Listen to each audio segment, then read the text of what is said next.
Hey, this is Joey Jordison. I play drums in the band Sinsaenum, and you're watching Impact Channel.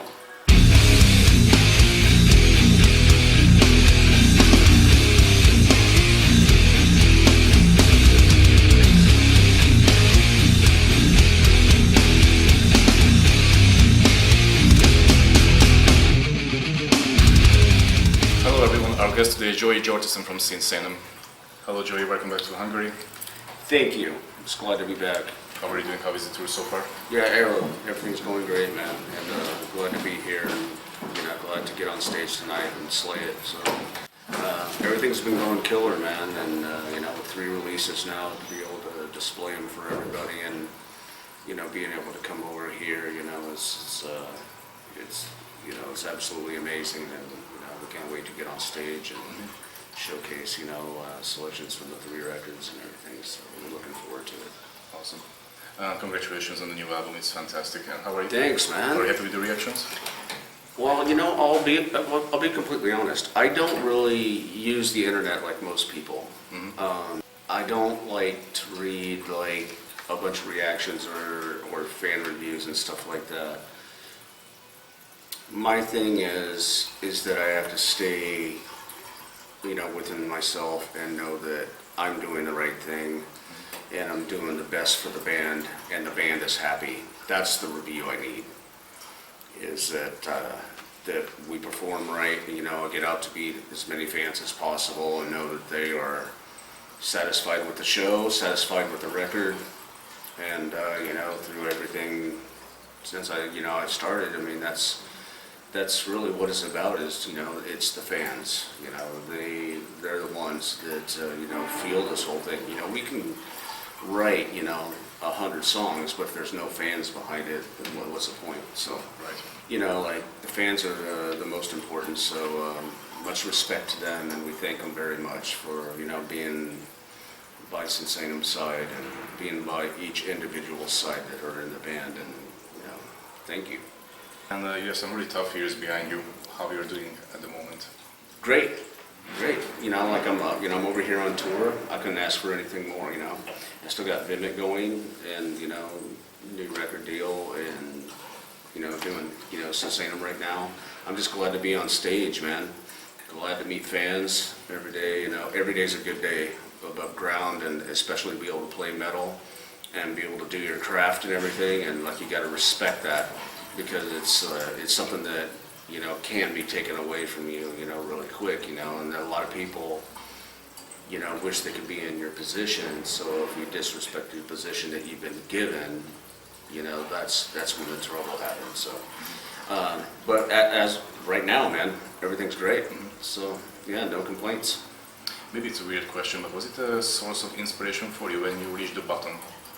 Absolutely was, because that was the test of who I am as a person, and being able to get back from that, and the people that supported me, and my trainers, and especially my lady Amanda, got back from it. And also when we were doing the Sinsaenum record and forming Sinsaenum, that was a huge thing, because I'm that was the real test. I'm playing the most extreme metal drumming that I've ever had done in my life, and still am doing and gonna do on stage tonight. That's what fuels me, man. It's you never let anything be you, ever. You don't let, because life will hit you crazy, and it's no one's exempt from it. And being able to come back, got been making Sinsaenum and record deals and all that stuff. It's just great to be over here and be able to play, and I can't wait to get on stage tonight and slay. Same feelings here. Cool, man. Thanks. And what was the most personal song that you wrote? Most personal that I wrote? That's a really hard question, because there's a ton, man. I mean, you're talking about 20 records worth. But this might sound a little bit typical, or cliche a little bit, but when I was in Slipknot, me and Taylor, wrote Waiting to Lead. I wrote all the riffs, and he wrote the lyrics, and we wrote the lyrics back. and me and him were hanging out, and I remember being on. I just always remember us being on the phone call, and I was at an apartment that night. I'm being like, dude, you just made one of my favorite songs just come alive, and now you just saw what it did to the world. Thanks, brother. And yeah, I mean, and there's tons of others. You know, I mean, like if I go through my whole career, but that was one that I mean, I think that really hit home because I wrote the whole song. And then, you know, Corey, you know, put the lyrics to it. But, you know, now being in Sinsaenum, you know, forming this band with Fred and being with Stefan and Flo and Sean and Attila, I mean, that's killer. And also my brothers in Vimic, you know, with, you know, Open Your Own and like we have a whole nother record that's ready to come out. Every song, man, it's like I can't pick one. That's like trying to pick a favorite kid. You know, if you have children, like every song that you create is like, you know, it's a soul-searching part of you, and it's something that you put out to the world. And it's really cool because, you know, like there's a lot of people that still come up to me after the shows and go like, I love this song, and I didn't expect to hear like exactly which one that, you know, they liked. You know, it goes from, you know, when I was playing in Corner, Rob Zombie, you know, to the Murder Dolls, and of course the Slipknot catalog, and now Vimic and Sinsaenum, and like people just come up and Scar the Martyr as well, and you know, tell me that like this record, you know, changed their life or inspired them to do something. That's all I can ask for, like, you know, while I'm doing music, you know, it means a lot. During the last 2 decades, you became one of the most influential metal drummers in the scene. What do you think? What makes a drummer a good drummer? That's a good question too. Actually, that's one of the best questions I've ever been asked. What it is first of all, it's the fire that's inside you. It's not necessarily the instrument that you pick. You know, because I started on guitar like before I, you know, started on drums. Still play guitar, of course. You know, and something just called to me, and I got my drum kit like from my grandfather, Haji, my great-grandfather actually, who passed away, God rest his soul, and it just started from there. And you know, it's like I had to become, you know, like first of all, I already knew what I was going to do, but you know, it's just like all the rest of the guys in the band. You know, they knew what they were going to do. It's like when you pick up something and you work for it, you need to respect it and execute as much as you can. You know, there's always going to be downfalls and there's, you know, always going to be triumphs, but the thing is you got to keep moving no matter what. You never let anything beat you. So like, you know, like playing drums is like, it's just in me. It's like, it's something that I didn't have to, literally I could sit down and I could just play. I didn't have to work at drums at all. Weirdly enough, I mean, that sounds a little arrogant, and it's not. Like, I literally could sit down and I just could play drums. Weirdly enough. You know, I'm very thankful for that. You know, that's why I'm here today. You know, it's like, you know, going through life, it's just like white people build skyscrapers. like, you know, you're put on earth to do something. You know, so. This is always my calling, and I'm glad it still is, and I'm glad to be here. I'm glad to play a show tonight. Can't wait to get on stage. So besides drums, you also play the guitar. If you could pick one other instrument, what would it be to learn? Well, I play bass as well, and I also play a lot of, well, I play piano, but not all that well. I play more, like a little bit, like more like orchestrations that are like more syncopated, but I'm not great piano player, but I love playing piano and keyboards and stuff like that. But I basically stick to like just songwriting, like through like guitar and concentrating on drums, and also I work on a lot of art. You know, forming bands. You know, creating names. Basically writing songs, because I always start on guitar first. You know, I don't even start on drums ever. You know, ever. So, but, you know, drums are usually where I lie, but, you know, I play guitar constantly, and all the songs that I've written through the years, You know, I've seen that they've affected people, and that makes it all worthwhile.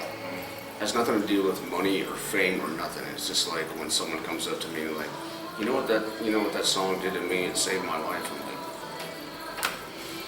that means everything. Is there any instrument that you really like but you haven't mastered yet, but you would like to?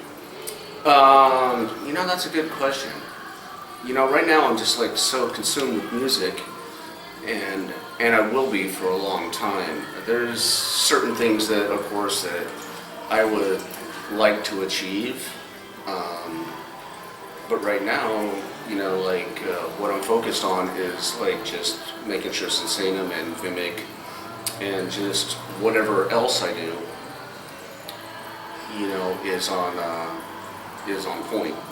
And I can't wait to play tonight and see the fans. It's gonna be really killer. If you were not be a musician, how would you express yourself? That I can't answer that because that's what I am.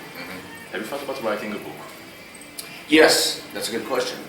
Because I've had a couple offers, you know, from book companies and stuff like that, and I've been so busy, of course, with like new music projects and recording and touring that I haven't really gotten down to it because I'm gonna need. I can't do it while I'm on the road, you know, because like everything else takes all my time as far as like we got travel, you know, we got all these things that you have to do, and of course sound checks, and then you got the show, and then you got meet and greets, and then you got to meet the fans, of course, after the show. So that takes all of your time. But as far as the book is concerned, I just need like about a couple. I already started it, to be completely honest, and it will just take some time, you know, to make sure it's absolutely detailed because I can't complete it without completing the Sinsaenum tour. You know what I mean? Yes. So, because it wouldn't make any sense. You have said many times that you really appreciate the fans and how much they value your art and everything. What was the biggest and the greatest feedback that you ever got from a fan? You know, that's a real, you're asking really tricky questions. That's why I'm here. I know that's why you're here. There's no way to describe when someone comes up to you and tell you how like this album changed their life or turned their life around, or you know, made them a better person, or something like that, or gave them the energy to form their own band, or saved their life, you know, prevented them from like committing suicide, weird shit like that, man. Get it all the time. So it's just the fact that the power of music will always prevail, and you know, I'm just really happy that I've been able to, you know, do that. And I didn't realize, you know, a long time ago, you know, that you know what I do in my life is going to affect so many people. So I'm very grateful for that. What are your plans after this? We're actually going back out on tour, and then I also got Vimic that I'm working on as well, and we got tours that we have to come up. We also have like a ton of recording that we're doing,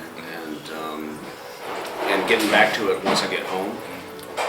Right now, you know, the focus on making sure this tour, you know, goes the best it can be, and you know, I'll get home and then refocus from there.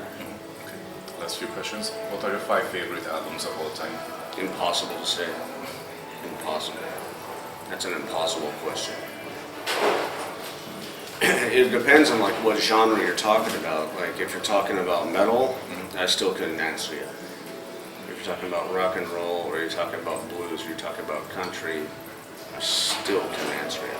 But I will tell you, like the albums that influenced me a lot once I was growing up was Fleetwood Mac, Rumors, Kiss Alive, Master of Puppets, Slayer, Rain and Blood, and actually the first Corner.